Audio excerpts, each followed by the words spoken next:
Dave Verhaagen or Dave Verhaagen or Dave Verhaagen. That's hilarious, dude. I was actually practicing that 2 days ago because everyone does Dave Verhaagen. Dave Wait, it's Dave Verhaagen. Right. For 2 minutes I was going Dave Verhaagen.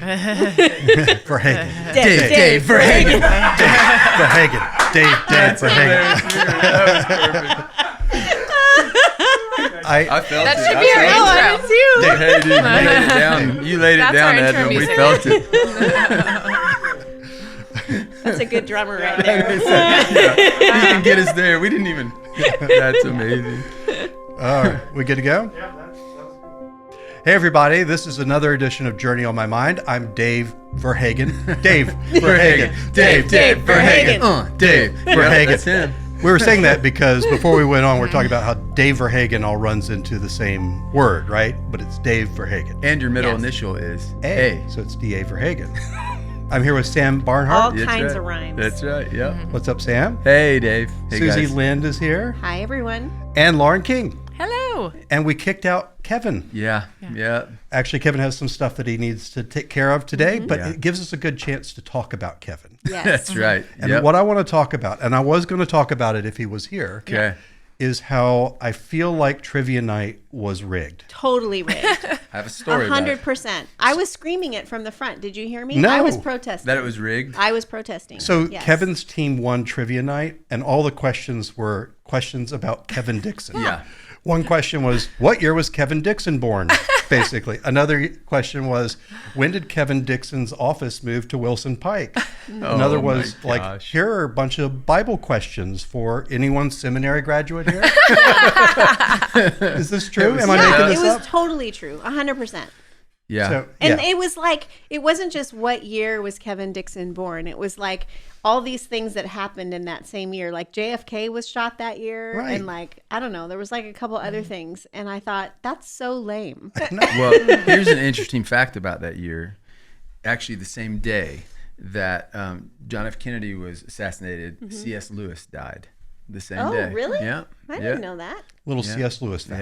Yeah. Yeah. Just, you know. You think that's a coincidence, or is there a I don't know. conspiracy Who that knows? you want You to? never No, know. there's I'm gotta sure be there's a got to conspiracy be a theory in conspiracy that. about it. Yeah. But the thing is so I couldn't make it to trivia night, but I walk in yesterday and I was like, how'd it go? And he's like, oh, we won. Yeah, he was. Yeah. a You lot better of pride. believe he won. Well, he said we won, and he's like, we got 100%. We didn't miss a question. Of course and then they he started didn't. telling me what the questions were, and I'm like, Well, and also it's like there's this whole crew of people that go play trivia on Thursday nights Yeah. at Mill Creek Brewery. And it's like a gang, and they were all there, and they took up like half the room. No, I'm Yep. serious. It's like a mafia Was that syndicate. His trivia team? youth gang. Well, no, they had this whole system where Oh. they divided up their big team into little teams, and there was like this, conspiracy to throw Grant like under the Wow. bus, and like, Well, they got I second. mean, yeah, but they had this whole like thing where like we're gonna take Grant down, and we're gonna do this, and That's we're gonna do that, hilarious. and Man, it was it's like, like- that whole side of the room was all They were the after Thursday Grant. night. Yeah, Trivia and the mafia. rest of us were like, oh, we don't know who to sit with. You want to be a team? And like, we were just like normal church-going people trying to make connections. And then you And have then pastor you got guy all over those- there, yeah. hoarding all the players. Yeah, who's got an N with the collar, the mafia, or the mafia Mafia. collar. It is the mafia. The trivia mafia. We have The mafia. we have a The trivia mafia here in the this trivia church. collar. I mean, the whole thing We was do. rigged. I need to go to trivia night. I've never Yes. been. This sounds fun. I will Yeah. tell Really you do. that I thought we sat with a table that I'm like, these are ringers. You Yeah. did have a good time. Tim and Stephanie Skipper. Yep. They're smart. Yep. We sat with a guy named Michael who's a science teacher. Okay. we Surely got he knows math some and things. science covered. Yeah. Good. I mean, a guy named Adam who's like a jack of all trades and a musician and all Yeah. this. I'm like, this is it. I mean, Ellen is there. She's Yeah. smart. Well, like we're gonna We nail got it. this. Yeah. But you weren't Kevin Dixon. But so I was. you couldn't. Yeah, I didn't. Yeah. I didn't have questions like, what year was Dave Verhaagen born? Right. In? And where does Dave Verhaagen's office reside? All this. stuff. Dave Verhaagen. Yeah. I'm with you, Dave. Okay. Thank you. Thank you. I feel validated. Yeah. So we're going to talk about over the next couple episodes the idea of loneliness, social isolation, but also friendships. So today I feel like we're going to lead into just describing the issues, the problems, what we're seeing both in ministry, maybe in our line of work, the impact of all that. And then next time we'll talk about building adult friendships and adult connections and all that. But I was curious for you guys of if you have a best friend, or if you have more than one best friend, if you'd briefly be willing to share about that person and why you're so connected to them. Well, for me, this really sounds like I'm winning, like trying to earn points, but like my husband is definitely my best friend. Oh, he's awesome. Like far and away. Yeah, I yeah. mean, so I don't know. That's not but I do have a very close adult friend who's been my friend since college. And, you know, we went to college together. We lived in LA together. She goes to Journey, and she lives in the neighborhood next to me. Oh, wow. And we hardly ever see each other. Oh, Yeah. I mean, I love her so much. I feel so close to her, but it just shows how hard in adulthood it can be to actually, when somebody has 4 kids and somebody has 2 kids and Yeah. you're both For working, sure. like when do you ever see each other? Yeah. But I love this human. You do. Yeah. Yeah. Suzie.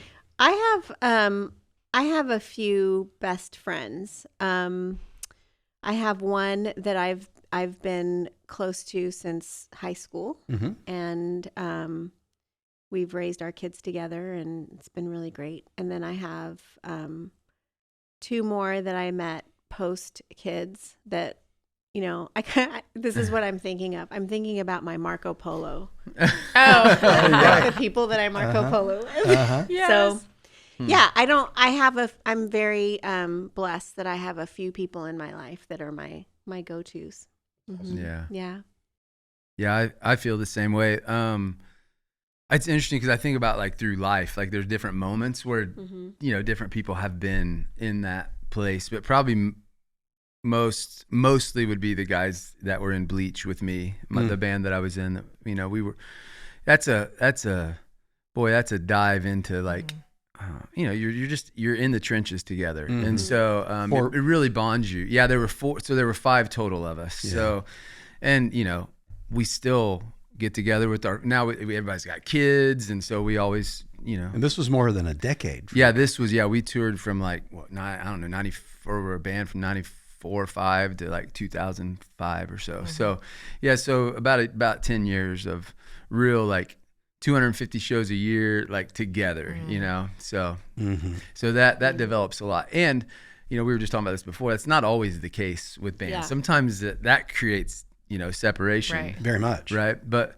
I'm really thankful that for us, you know, yeah, that's stayed there. You know, we were college buddies and then did music together and get to be old people best friends now. That's so, really And your good. wives all really love each other too. That's which another is piece. also very rare. Again, yeah, very rare. So actually, Angie went out last night with two of the Bleach girls from, you know, just to have dinner, and so we're just all very connected in that way. Yeah, And I think, like we said, that's rare. yeah, yeah. I mean, the stereotype is the band that has to be in family therapy. Yeah, that's Yeah. right. Right. Yeah. Or they break up and they never talk And to everybody each other. hates each other. Right. And yeah. They Have you write ever done memoirs. that? Have you ever done therapy with a band? That's a good question. I don't think I have. Huh.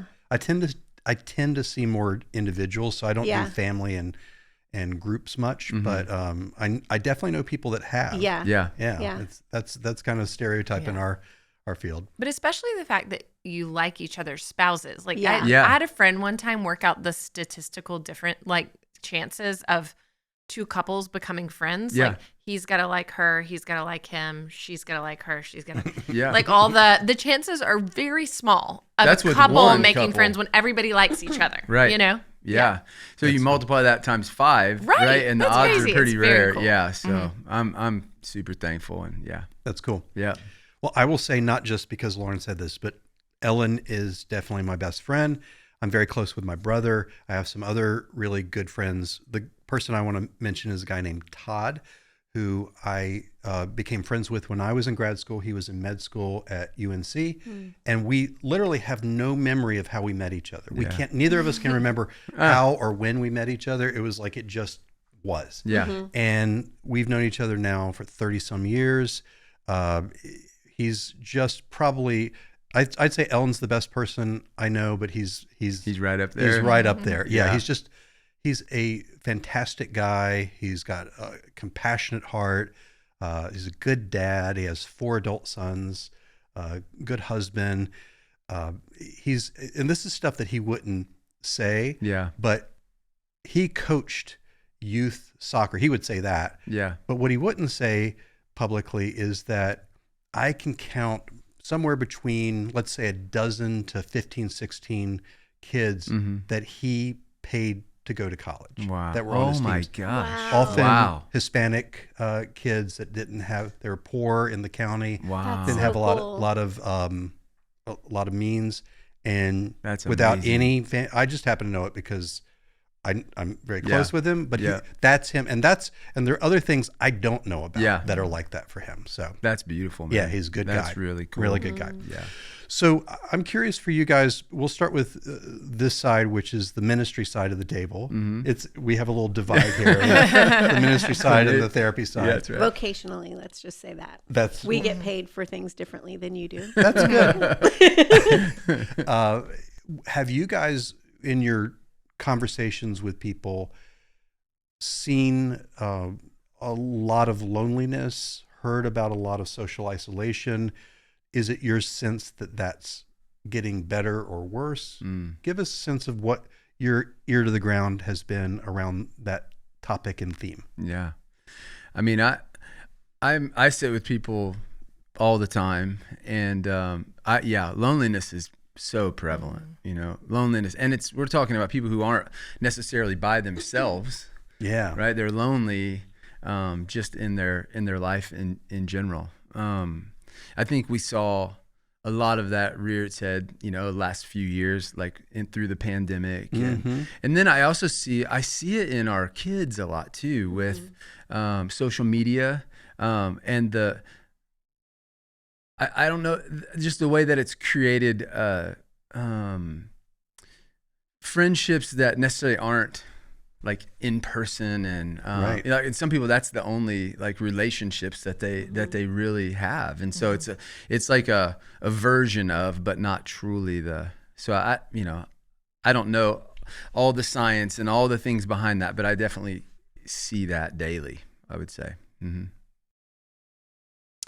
Yeah, I definitely see it a lot since the last. I mean, I think 2020 kind of revealed a lot of that, but Yeah.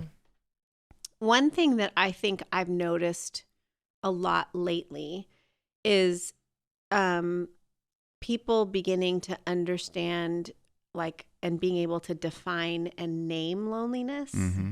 So sometimes it's like a state of being that lasts for a while, and then also being able to identify when they feel lonely in a situation that doesn't look lonely on the outside, like lonely in a Yeah. marriage, or lonely in, I have a friend who's going through a pretty terrible medical diagnosis right now. And while they're completely surrounded and supported, there are times where they feel really lonely and alone in what they're dealing with. Even though they have the best support system you could possibly have, there's just being able to name that that feeling is I think something that is newer for people. And maybe that's our age or the evolving knowledge of the brain and emotional health and stuff like that. But that's something I've just noticed a lot more lately. Good. Yeah. What have you seen from a mental health and therapy standpoint? Yeah, I think a lot of people felt like once COVID's over, we all are going to come back. It's going to feel so much better. And for a lot of people, it's not necessarily. I mean, in my line of work, because I see a lot of eating disorders, loneliness is a pervasive issue because eating disorders by their nature are secretive and isolating. And the person feels very alone in their own thought world, but also, they pull back a lot.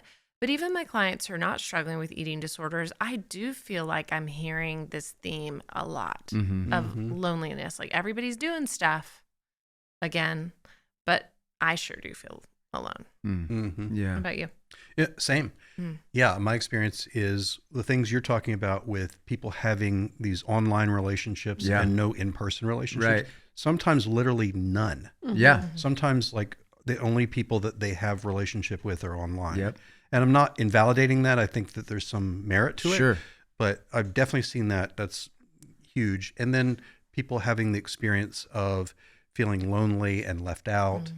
I would say probably more so. Mm. And most of the research backs this up. Yeah. So not all of it, but most of it does. And I'll throw out this idea that there are 3 overlapping ideas that we need to put on the table. Okay.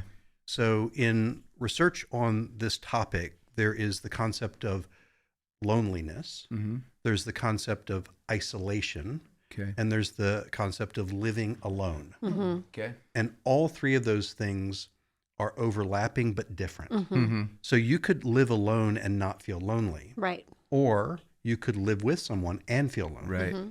So you can feel socially isolated or be socially isolated and not feel lonely, or you might. Do you follow this? Yeah. Yeah, idea? absolutely. And what the research seems to find, and this is based on literally hundreds of studies and meta-analysis of studies, is that each of those things contributes to really bad outcomes for people. That it affects their health physically, it affects their mental health, it affects their longevity. I can't tell you the number of studies I found. I took 8 pages of notes in preparation Wow. for this. Wow. Just more than I've done for any podcast we prepped for. Wow. The number of studies I came across that said it magnifies your risk of early death Yeah. when you feel lonely. So social isolation is objective. It's just, you're by yourself, no one's around, you don't have a support network. Loneliness is subjective. It's the feeling of it. Yeah. So somebody can feel lonely in a marriage. Someone can feel lonely in a context where people are around them. Yeah. Like they might have as you said, like a health condition, and they have caretakers and family, but they're feeling lonely and isolated in that. Yeah. Okay. Yeah. So those things are important, but I could go over many studies. They're all going to say the same thing, which is the trend line is that it seems like it's worse, certainly not getting better. Interestingly, there was a New York Times editorial, I think today, we're recording 1st of February, that argued against this. But when I went and dug into the thing, he kind of cherry picked nicely about 3 studies that had to do with how the word was defined and the age group and the timeline. So I would say by and large, most of the stuff supports what we're saying. Yeah. But that the outcomes for this are really kind of dire. Yeah. Well, I was curious about that. You said like affects longevity and things like what is it about loneliness that causes that effect? Well, Are we going to dive into that? We will, but Okay, I'll cool. flesh this out. No, Yeah. Like it increases your risk of heart disease, it increases your risk of stroke, it increases your risk of dementia, it increases Wow. your risk of depression, anxiety. Like it's somehow it's like it's shifting chemicals in our Potentially. body Right. potentially. Wow. yeah. That And experience. The body keeps a score, Yeah, Sam. it does for sure. Yeah. And what we know, kind of to reverse the question a little bit, we know that when we're in connection with people and it's meaningful and it's warm, that actually has this very curative and helpful effect for us, right? That we see that Right. on a Yeah. hour-to-hour basis. Yeah. Yeah. But to kind of launch into the other part of the conversation, you guys hit on this. I want to talk about who's most lonely, and by kind of category, and then also by generation, Okay. because this is the part that really hit me hard. Yeah.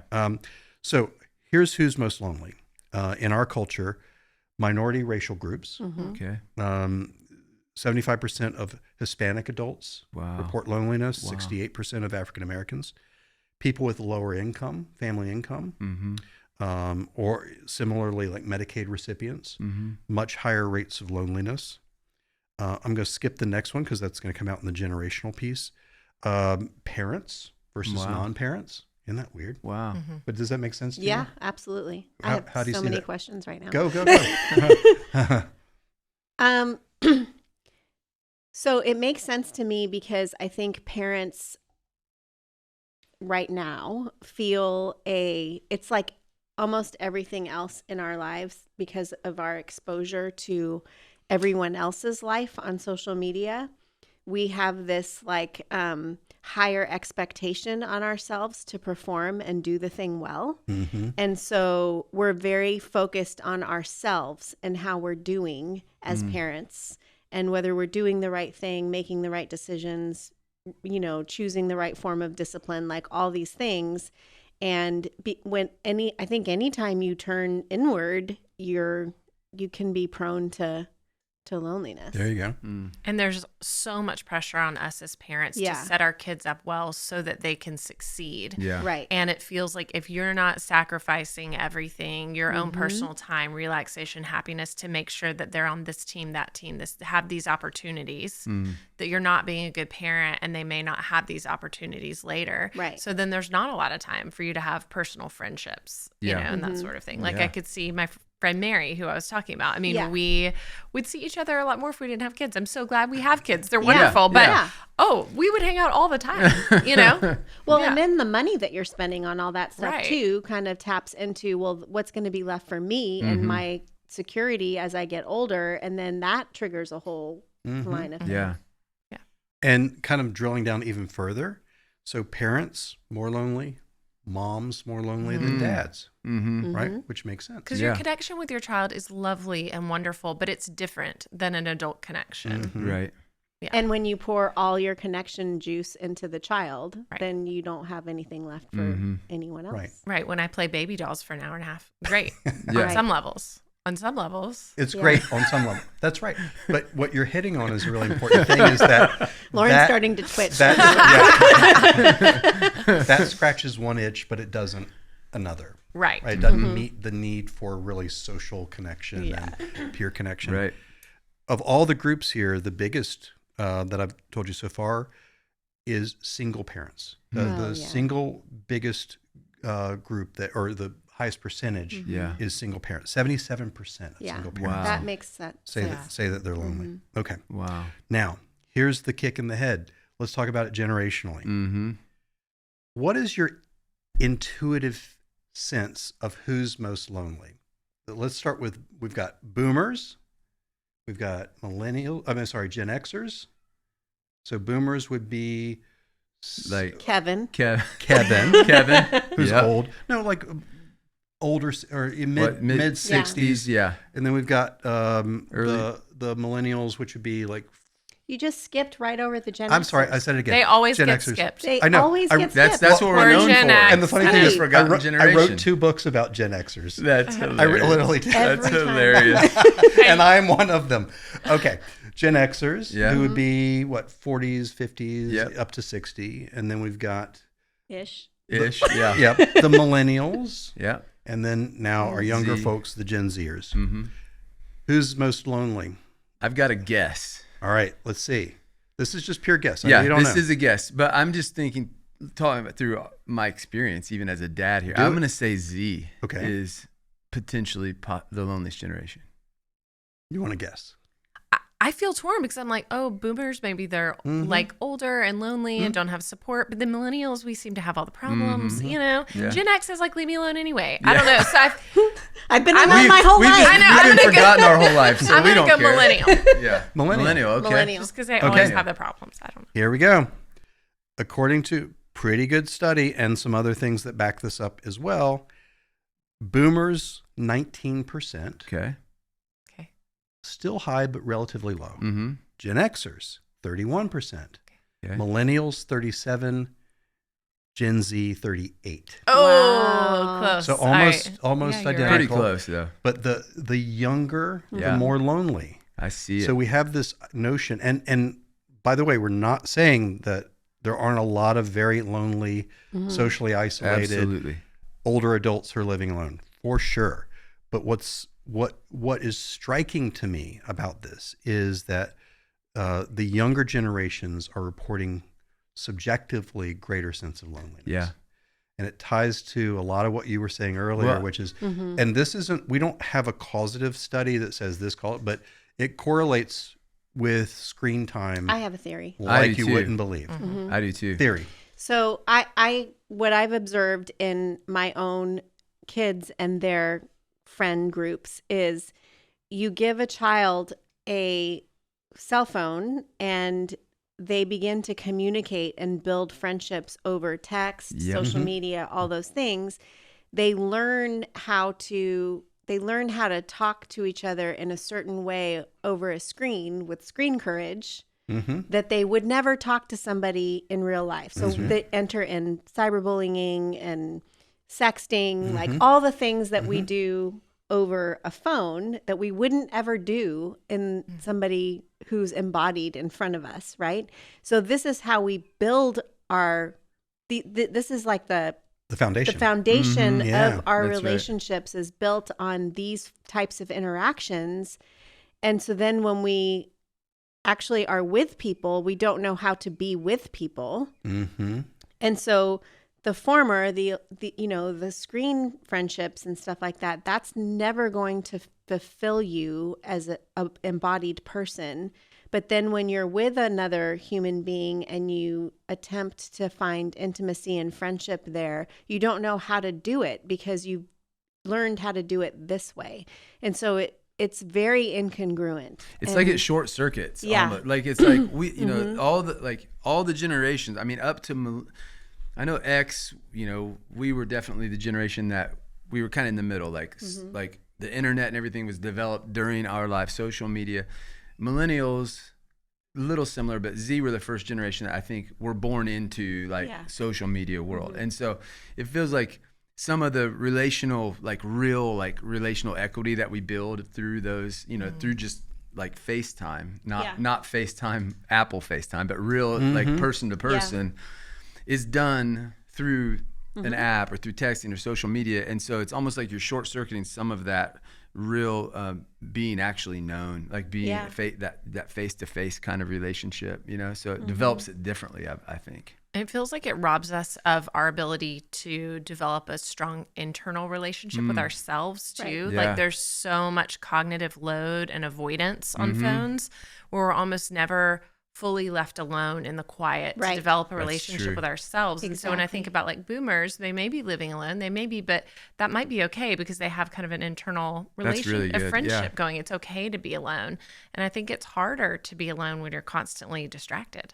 Well, and even they don't know how to be bored. Even with our kids, like I've laughed. I'll laugh about it sometimes, but there's a serious level to this too, which is they'll all be together in the same room, but they're texting each other. Like they're not even talking. Like it's just they're communicating. That's their safe. That's the way they know how to. Like there's a disconnect and be able to set the phone down and then like let's look across the table. Like there's something there that shifted.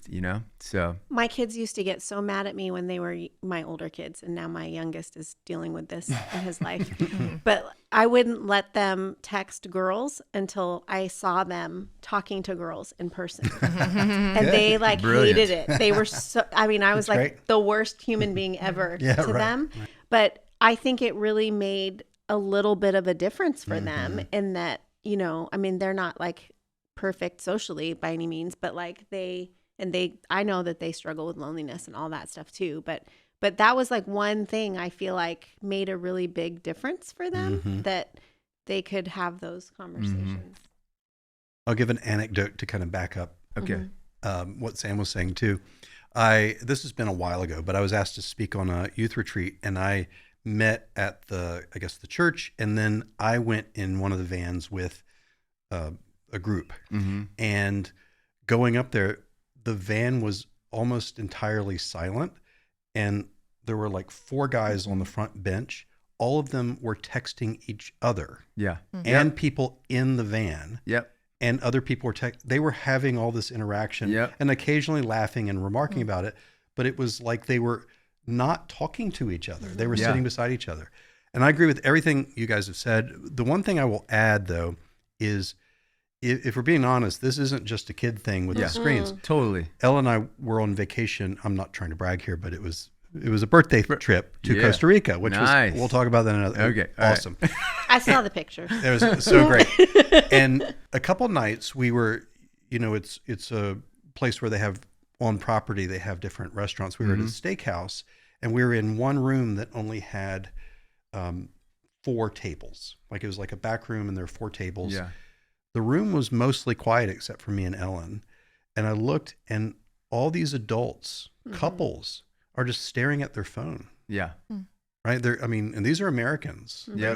These are American couples that they're on vacation with their partner and they're just on their there. phone. And the reason you notice is that we're in a room where we're the only ones kind of talking and laughing. Yeah. And so this is endemic. I mean, this is a bigger problem. I actually think that people our age are worse than like younger people in some cases. Maybe. Like I when I go to lunch sometimes with people who are like in their 20s, let's say, I notice that they don't ever have their phone up on the table, but I have my phone up on the table. Like they've had training. They've been raised with training. We just got it and we're like animals in the wild. That's right. Yeah. Totally. Yeah. We don't know I'm what like, we're doing. I'm like, well, what if my kids call? What if someone needs me? Yeah. And I put the phone on the table so I can check to make sure. And they're just like, totally well adapted. I've seen that too. Yeah. Where they're better about it. They sort of have rules in their heads about how to use it. And we just got it and we're like, Yeah. But the other side of it is it may be that we had the experience of growing up without that. So we do have some existing in-person relationships that we can draw from that might offset some of this. And then they don't have that base. Well, that's one of the questions I have too with all of this is, we developed, because it was the only way to do it back in the day was just, person to person, face to face. I wonder if as kids, are building relationships online, like there's something about it just being there's distant, doesn't necessarily feel flesh and blood. And so they're, you get that screen bravery or whatever else, but it's almost, I wonder if maybe there's an issue with even seeing another human as another human rather than, so. Did you guys watch yesterday those congressional hearings with all the big tech guys? no. So they had this whole congressional hearing about like putting, rules and stuff on tech companies. Oh, about ages and Social stuff? media. Well, yeah, and it was Particular. like Mark Zuckerberg, the people who are in charge basically of Twitter, Snapchat, Facebook, Google. no, Meta. not Google. Well, him, yeah. Twitter, Snapchat, Facebook, TikTok, Instagram. Oh, that's Meta. Instagram is That's same. Meta, So I think. at least those four, Okay. anyway. And they're like, you can see the video, like they're all, sitting in a row, and they're just being grilled by Congress on all this stuff. And there's families in the audience holding pictures of their kids who have taken their own lives because of cyberbullying or extortion over photos and things like that. And I mean, it was a little heartbreaking to listen to it all, and then also to see even like the executives sort of begin to feel the gravity of what they've been a part of. Right. And it's like you could just tell like this thing has gotten so out of our control, and now it's like the it's already left the building. Right. And so what do we do now that it's like caused all this We can't stuff? unring this bell. Right. Right. We can't uncrack this egg. Yeah. That's Yeah, right. that's the tricky part. Well, let me throw out one more part and then we'll pick it up next time. Okay. And when they ask people who are lonely, why are you lonely? Sounds like an obvious thing, but it's not. The number one is, and this is kind of obvious, but they say they're lonely because they lack community. Right? They don't have real in-person friends and a real community. Yeah. The number two, pretty close to it. So that was 41%. Okay. 38% said that they lack purpose. So that's getting us a little bit away from just the social media aspect of it, is that we're in the middle of a time where people are feeling increasingly lonely.